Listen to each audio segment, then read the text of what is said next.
Hello friends देखो आज सकाळर lunch पाई मु एटी प्रिपरेशन स्टार्ट कर देछि। तेले एठी मु प्रथमे देसी कांकोड़ को भल भाव में धोईकी भाजुची किछि नाही खाली टिके लूण तेल रे लूण हल्दी पकेकी भाजुची आउ किछि भी गुंड पकेनी काहेकि ना जो देसी कांकोड़टा खाली लूण हल्दी दे भाजिले ही बहुत बढ़िया लगे। ये सुजना शाग को टिके हल्का सिझे देकी रसुण पियाज सुखला लंका गोटा पंच फुटण फुटेली तापरे भेंडी को सरू सरू पतला पतला काटिकी पकेकी टिके हल्का भाजीदेली तापरे जो सिझेकी रखिथिबा सुजना शाग को ता उपरे पकेदेली। सुजना शागर ये भजा बहुत बढ़िया लगे।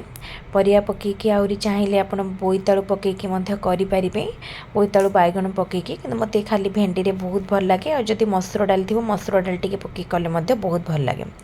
तापरे लास्ट रे थिला छतु भजा एटी छतु को सेमती आलू छतु पियाज हल्दी लूण दे भाजी तापरे पखाड़ थाली रेडी हैला। ये पखाड़ रे दही लेंबू पड़ी छतु भजा कांकड़ भजा ये सुजना शाग तापरे काकुड़ी पियाज लंका लेंबू यहाँ घर तैयारी आंब आचार सासू हाथ तैयारी से अच्छी। तापरे देखंतु ये कौ भाया भाव में मोर पखाड़ को एंजॉय करछि।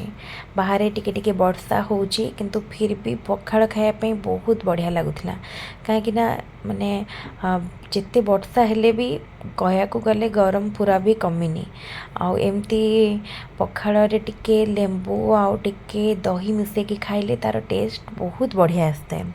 आउ सबू भजा पूरा गरम गरम तटका थिला से खाइबा पई बढ़िया लगुला। ता सहित पखाड़ सांगरे शागर कॉम्बिनेशन भी पूरा जबरदस्त। ये शाग पखाड़ भजा मु मोर लंच को बहुत बढ़िया से एंजॉय कली। आउ जदि आपण को मोर वीडियो भल लगु थाए ताले वीडियो को निश्चित लाइक करेंगे आउ आम चैनल को सब्सक्राइब करेंगे। Thank you.